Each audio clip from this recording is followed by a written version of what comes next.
Hello मेरे प्यारे दोस्तों, तो कैसे हो आप सभी। मैं ओम शर्मा आप सभी का स्वागत करता हूं हमारे यूट्यूब चैनल चयन मंत्रा पर। तो आज हम जो सीरीज लेकर आए हैं वो ब्रह्मोस सीरीज है। लगभग ये 6 एडिशन है। यदि आपके पास भी कोई ऐसा क्वेश्चन हो जो आपसे नहीं हो पा रहा हो, हमारे टेलीग्राम लिंक में जाना, वहाँ पे आप इसको डाल सकते हो। तो उस क्वेश्चन को हम यहाँ पर आपके सामने ब्रह्मोस सीरीज के अंदर रख देंगे और उसको बड़े आसान शब्दों में शॉर्ट से शॉर्ट मेथड से उसको हम आपको समझाएंगे। तो हमारे यूट्यूब चैनल को लाइक करना, सब्सक्राइब करना और शेयर करना बिल्कुल मत भूलना। तो चलते हैं हम अपनी सीरीज पर। तो देखो, हमारी टीम ये जैसा हर बार लेकर आती है, आज फिर आपके लिए लेकर आई है।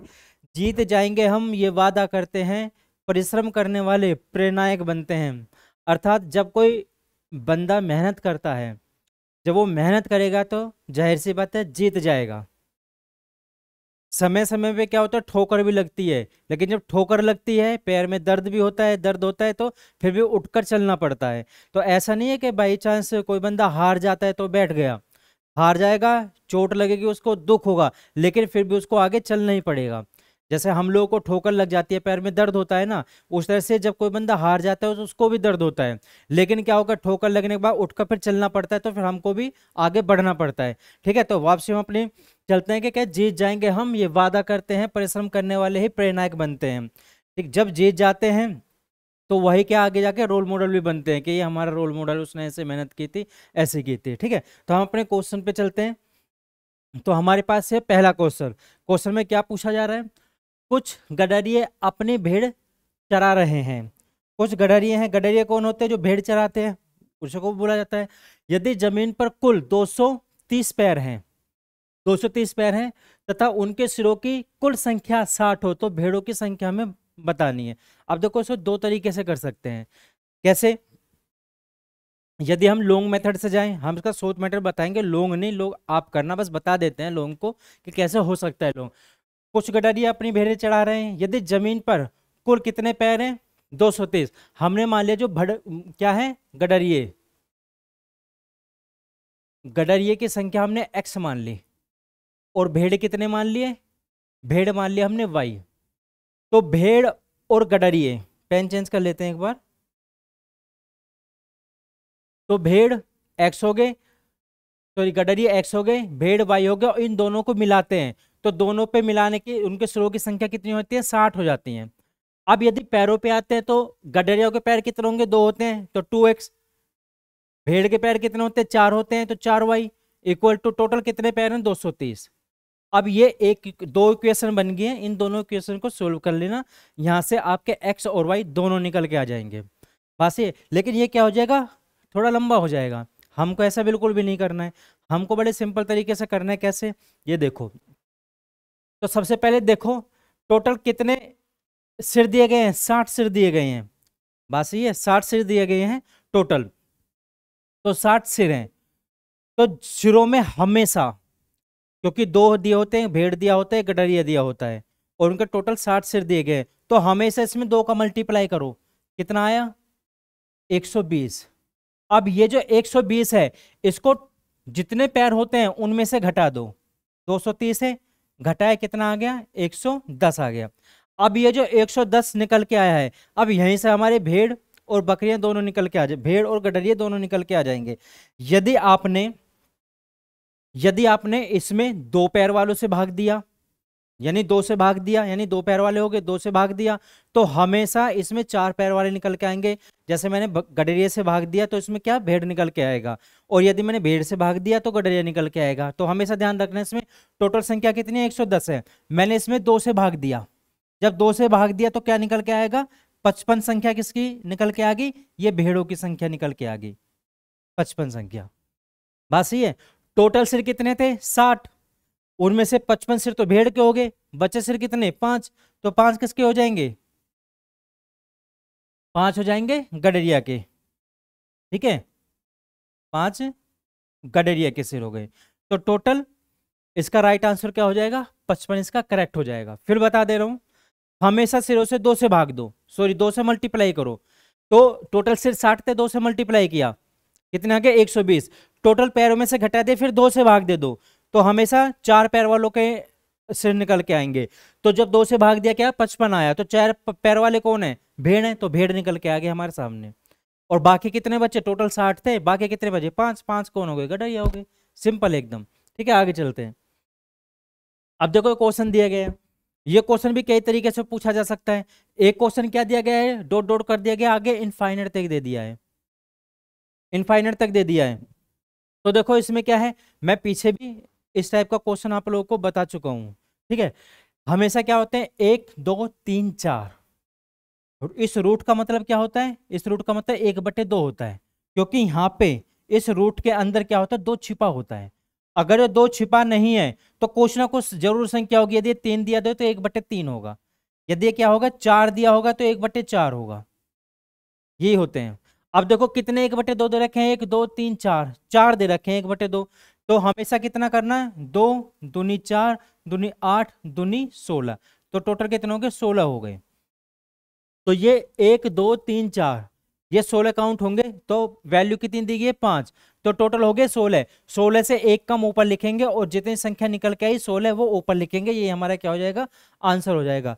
तो इसका राइट आंसर क्या होगा, बी, इसका करेक्ट ऑप्शन हो जाएगा। ठीक है, कोई ज्यादा हार्ड नहीं है, सिंपल क्वेश्चन है एकदम। यदि यहाँ पे इनफाइनाइट ना होता, यदि यहाँ पे इनफाइनाइट ना होता तो भी ये ऐसे ही होता। भाई तुमसे ये भी पूछ सकते हैं कि यहाँ पे तो इनफाइनाइट दिया गया, यदि इनफाइनाइट ना होता तो भी ये क्वेश्चन ऐसे ही होता, इतना ध्यान रखना। ठीक है, आगे चलते हैं। अब देखो क्वेश्चन दिया गया है, क्या बोला गया है इसमें, 3 संख्याओं में 10, देखो संख्या कितनी दे रखी है, 3 दे रखी है, पहली संख्या, दूसरी संख्या, और ये तीसरी संख्या। इसमें क्या दिया गया है, 10 दी गई है, ये कितनी दी गई है 15 दी गई है, और ये कितनी दी गई है 24 दी गई है। ठीक है, टोटल 3 संख्या दी गई है। फिर इसमें क्या बोल दिया आगे, इसमें बोला गया है कि यदि तीनों संख्याओं का योग 98 है, तो तीनों संख्या देखो कितनी है 24, और 15 कितना होगी 39, और 10 कितना 49, तो इनका योग होगा 49। 49 की वैल्यू यानी जो 49 यूनिट हमारे सामने निकल के आई है, उसकी वैल्यू इसने कितनी दी गई है 98, ये तो दी गई है, जैसे इसने पूछा हमने वैसे कर दिया। तो आगे क्या हुआ, पेन चेंज कर लेते हैं। तो 1 यूनिट का मान कितना हो जाएगा, 1 यूनिट का मान आ गया हमारे सामने 49 दूनी 98, यानी 1 यूनिट का मान 2 आ गया। अब पूछे इसमें क्या है, तो सबसे बड़ी संख्या क्या है, भाई तुमसे बड़ी भी पूछ सकते हैं, सेकंड भी पूछ सकते हैं, और फर्स्ट भी पूछ सकते हैं, तीनों पूछ सकते हैं। ठीक है, तो तीनों निकाल लेते हैं। जब तीनों निकालेंगे क्या होगा, सबसे बड़ी संख्या तो यही है, 1 यूनिट का मान 2 है, तो 24 का कितना हो जाएगा 24 दूनी 48। यदि ये पूछे तुमसे 15 दूनी 30, यदि ये पूछे तुमसे 10 दूनी 20, तो ये आ गया। अब निकाल लो इसमें पहली संख्या, जो सबसे बड़ी कौन सी पूछी थी, सबसे बड़ी संख्या पूछी थी, तो इसका राइट आंसर क्या हो जाएगा, सी हो जाएगा, यानी 48 करेक्ट हो जाएगा। हो सकता है तुमसे पूछ लेते कि 24 और जो सबसे बड़ी 2 संख्याएं हैं उनका अंतर कितना है, तो इन दोनों का अंतर कितना है निकाल के 1 से इससे मल्टीप्लाई कर देते 2 में, वो भी आ जाता। ठीक है, कोई ज्यादा हार्ड नहीं है, सिंपल है एकदम। आगे चलते हैं। अब देखो ये क्वेश्चन दिया गया है, इस क्वेश्चन में क्या पूछा गया है, एक 25 रुपए प्रति किलो की वस्तु में 20 रुपए प्रति किलोग्राम की वस्तु किसी अनुपात में मिलाकर बेची जाए कि मिश्रण का मूल्य 22 रुपए प्रति किलोग्राम हो गए। अब देखो आपने भी सुना होगा, मिलावट का जमाना है, तो जो महंगी चीजें होती हैं उसमें बड़ी सस्ती चीजें मिला के बेच दी जाती हैं, सस्ती चीजें मिला के बेच दी जाती हैं। ठीक है, अब देखो आपने भी देखा होगा, आजकल जो आटे होते हैं, घर के आटा पीसने में और बाहर का जो आटा होता है, दोनों में जमीन आसमान का अंतर होता है। क्यों अंतर होता है, घर के आटे में आपको फाइबर मिल जाएगा, लेकिन बाहर का आटा में क्या होगा, उसमें फाइबर निकाल लेते हैं, उसके बिस्कुट बना लेते हैं, और बाकी जो सिंपल आटा उसको बेच देते हैं। आधे आधे तो एक काम भी करते हैं, उसमें मैदा मिला के बेच देते हैं, जो कि बॉडी को मैदा बहुत ज्यादा नुकसान देता है। ठीक है, अब देखो इसमें एक 25 रुपए प्रति किलोग्राम की वस्तु है, ये 25 रुपए प्रति किलोग्राम की है। ठीक है, दूसरी क्या बोले 20 रुपए प्रति किलोग्राम है, तो 20 रुपए प्रति केजी, और ये भी प्रति केजी, दोनों प्रति केजी दी गई है। ठीक है, यहाँ तक कोई दिक्कत वाली बात नहीं है। आगे क्या बोला है कि किस अनुपात में मिलाया जाए कि उसके 22 रुपए प्रति किलोग्राम में बेचें, तो इन दोनों को मिलाना है, लो मिला दो, और कितने में बेचना है इसको 22 रुपए, 22 रुपए प्रति केजी के हिसाब से बेचना है, तो मिला दो दोनों को।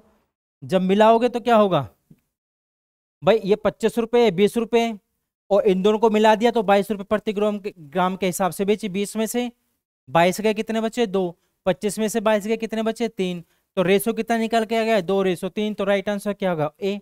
सिंपल एकदम। तुमसे इसकी कीमत भी दी जा सकती थी, यदि कीमत दी जाती तो फिर अलग तरीके से निकालते, सेम ऐसी प्रोसेस होता, बस उसमें थोड़ा सा 1-2 लाइन बढ़ जाती। वो भी क्वेश्चन हम आपके लिए लेकर आएंगे। ठीक है, आगे चलते हैं। अब देखो ये दिए गए ए और बी, कोई दो वस्तु दी गई हैं, उसमें क्या बोला गया है, उन दो वस्तु 80 ग्राम मिश्रण में दोनों का अनुपात इतना है। तो सबसे पहले देखो मिश्रण कितना है 80 ग्राम, 80 ग्राम है और उसमें रेशो दिया गया, ये 5 का रेशो दिया गया है और ये कितने का दिया गया 3 का रेशो दिया है। 5 और 3 कितने हो गए 8 हो गए, तो 8 की वैल्यू 80, तो ये कितना हो जाएगा ये 50 हो जाएगा और ये कितना हो गया ये 30 हो गया, तभी तो 80 होगा, तभी तो 80 होगा। ठीक है, इसका मतलब ये रेशो दिया गया है तो ये 50 हो गया और ये 30 हो गया। यहां तक कोई दिक्कत नहीं, कोई परेशानी नहीं। आगे चलते हैं, क्या बोला उसने, धातु बी धातु की कितनी मात्रा बढ़ाई जाए कि अनुपात इतना हो जाए, यानी 5:4 हो जाए। अब देखो सबसे पहले हमें मात्रा किसकी बढ़ानी है, इसकी बढ़ानी है, मात्रा इसकी बढ़ानी है। जब हमने इसकी मात्रा बढ़ाई तो इसमें क्या पूछा है अनुपात इतना हो जाए। ठीक है, यदि मैं इसमें x जोड़ दिया मैंने x, तो रेशो कितना हो जाएगा, ये 5 का हो जाएगा, ये 5 रेशो हो जाएगा और ये कितना हो जाएगा 4 रेशो हो जाएगा। ये तो बोला इसने, कर लो तो कितना आ जाएगा 50/30 प्लस x इक्वल टू कितना आ जाएगा 50/4। ये तो आया, इससे काटा कितना आ गया 10, ये हो गया 40, तो x बराबर कितना हो जाएगा 40 - 30 इक्वल टू कितना आ गया 10 ग्राम। तो इसका राइट आंसर क्या हो जाएगा ए, इसका करेक्ट ऑप्शन हो जाएगा। ठीक है ना, सिंपल है, ज्यादा हार्ड नहीं है, एकदम आसान तरीके से। आगे चलते हैं। अब देखो फिर घोल वाला क्वेश्चन आ गया। ठीक है, ये ध्यान रखना हमेशा एग्जाम में, हमेशा पानी चीनी में तो घोल वाले जो मिश्र धातु वाले क्वेश्चन होते हैं ना, वो पूछा जाता है। 1-2 क्वेश्चन तो ऐसा कोई एग्जाम नहीं है जिसमें ना पूछा गया हो, पूछे जाते हैं घोल वाले क्वेश्चन मोस्टली। और ये जो घोल वाले क्वेश्चन होते हैं ना, ये परसेंटेज में भी काउंट होते हैं और ये किसमें एवरेज में भी जाके काउंट, मिश्रण में भी जाके काउंट होते हैं। तो ये परसेंटेज में भी होते हैं और किस में हो जाते हैं काउंट, ये मिश्रण में भी हो जाते हैं, ये दोनों में होते हैं। ठीक है, देखो 15 लीटर घोल में 40% चीनी है। अब देखो घोल कितने का है 15 लीटर का घोल है, इस एक तरफ क्या है चीनी दी गई है, एक तरफ चीनी हो गई और दूसरी तरफ क्या हो गया पानी हो गया। अब उसमें क्या बोला है 15 लीटर घोल में कितना पानी है, सॉरी कितना वो है चीनी 40%, तो 15 का मैंने 40% निकाला। जब मैं इसका 40% निकालूंगा तो 15 दूनी सॉरी 15 और 5 दूनी 10, 20 दूनी 40 और 3 दूनी 6। इसका मतलब ये 6 क्या हो गई 6 लीटर चीनी, यानी 15 लीटर में ये 6 लीटर तो चीनी है और कितना 9 लीटर क्या हो गया पानी हो गया। यहां तक कोई दिक्कत नहीं, सिंपल एकदम। ठीक है, आगे चलते हैं। अब आगे चलो, आगे क्या दिया गया है, इसमें 3 लीटर पानी मिला दिया जाए। लो मिला दो 3 लीटर पानी। जब 3 लीटर पानी यहाँ पे मिला, ये पानी कितना हो गया, ये पानी हो गया 12 लीटर। जब ये 12 लीटर हो गया तो घोल टोटल कितना हो जाएगा, भाई घोल तो भी 18 लीटर हो जाएगा, 18 लीटर घोल हो जाएगा। भाई जाहिर आप खुद सोचो ये बात, मैंने चीनी मिला दी उसमें, सॉरी पानी में 3 लीटर और पानी मिला दिया, पहले 9 था अब 3 हो गया, अब पानी कितना हो गया टोटल 12 लीटर हुआ ना। जब पानी की मात्रा बढ़ी तो टोटल मिश्रण की मात्रा तो भी बढ़ेगी। मिश्रण कितना हो गया 18 लीटर हो गया। अब इसने पूछा क्या है, पूछा इसने नए घोल में चीनी का प्रतिशत बताओ। अब नए घोल में चीनी का प्रतिशत, चीनी कितनी है 6 लीटर, कितने पे कितने घोल में से, तो 18 घोल में से, टोटल अब 18 घोल है ना, पहले 15 था अब 18 हो गया। और परसेंटेज निकालने के लिए हमेशा क्या करते हैं 100 से मल्टीप्लाई करते हैं। आ गया क्वेश्चन, 6 कम 6 6 3 18, तो 100/3 कितना हो गया 33 सही 1/3%। पहले कितना था 40% था, अब घोल चीनी उतनी है लेकिन क्या हो गया पानी की मात्रा बढ़ गई तो चीनी का परसेंट क्या होगा कम हो गया। तो राइट आंसर क्या हो जाएगा इसका सी, एकदम करेक्ट हो जाएगा। ठीक है, आगे चलते हैं। अब देखो ये क्वेश्चन दिया गया है, ये क्वेश्चन अब देखो मेंसुरेशन में भी काउंट होता है, ये क्वेश्चन परसेंटेज में भी काउंट होता है।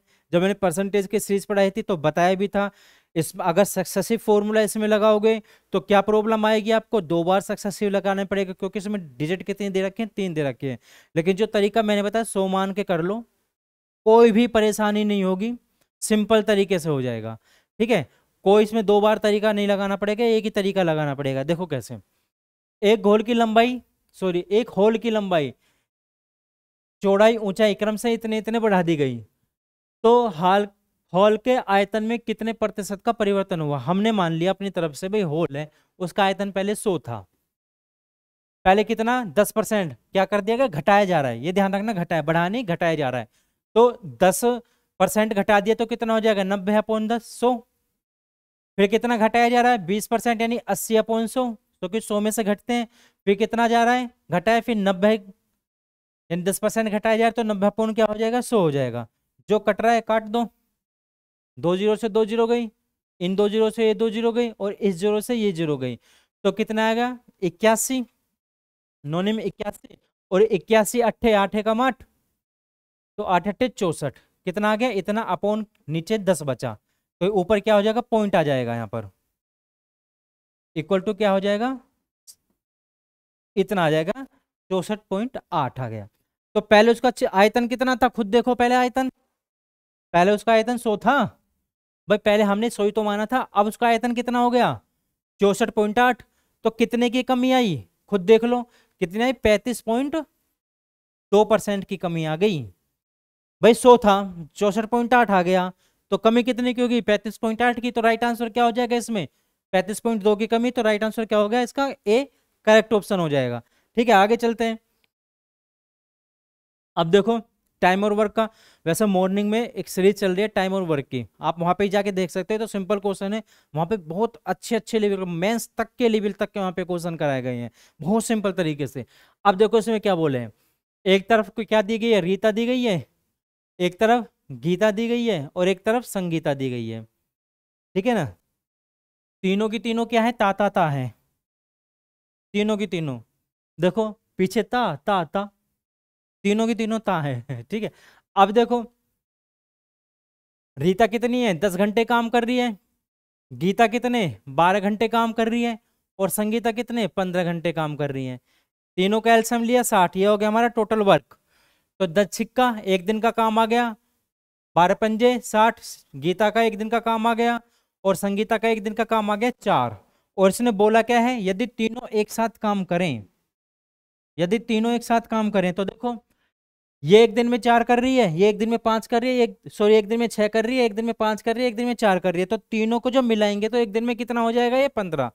तो रीता प्लस गीता और प्लस संगीता, तो तीनों के तीनों मिलकर 1 दिन में 15 काम करते हैं। टोटल काम कितना है 60, टोटल काम बटे 1 दिन का काम कितना हो जाएगा, 15 चौका 60, यानी 4 दिन में वो काम को पूरा कर देंगे। तो राइट आंसर क्या हो जाएगा, ए। तीनों ने मेहनत करी होगी, क्योंकि नाम में क्या आ रहा है, ता आ रहा है, मेहनती दिख रहे हैं। ठीक है, आगे चलते हैं। तो हमारी क्लास यहीं तक थी, आपको क्लास कैसी लगी जरूर बताना, तो आप लोगों से बड़ी मेहरबानी होगी, करना मत भूलना, मत भूलना, कमेंट भी डाल देना मत भूलना, और ये भी मत भूलना, जब इतना कर रहे हो तो प्लीज ये भी मत भूलना। ठीक है ना, तो ये मेरे लिए, आप लोगों ने मेरे को देखा सुना, उसके लिए बहुत बहुत धन्यवाद।